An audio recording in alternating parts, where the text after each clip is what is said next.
حضرت سلیمان علیہ السلام اپنے لشکر کے ساتھ کہیں جا رہے تھے۔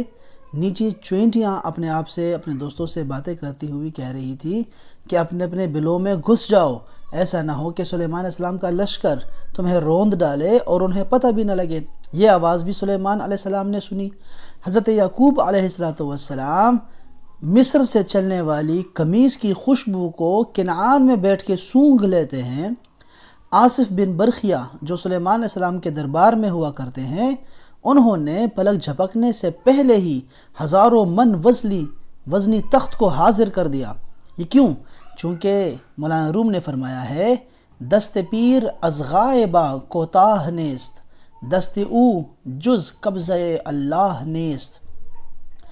رسول اللہ صلی اللہ علیہ وسلم نے ارشاد فرمایا کہ بے شک اللہ تعالیٰ نے ارشاد فرمایا کہ جس نے میرے ولی سے عداوت کی، دشمنی کی، اس سے میری کھلی جنگ کا اعلان ہے،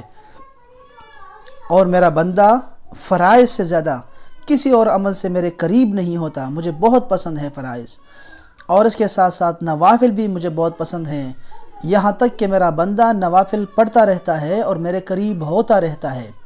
یہاں تک کہ میں اس سے محبت کرنے لگتا ہوں، اور جب میں اس سے محبت کرنے لگتا ہوں تو میں اس کے کان بن جاتا ہوں جس سے وہ سنتا ہے، پھر میں اس کی آنکھیں بن جاتا ہوں جس سے وہ دیکھتا ہے،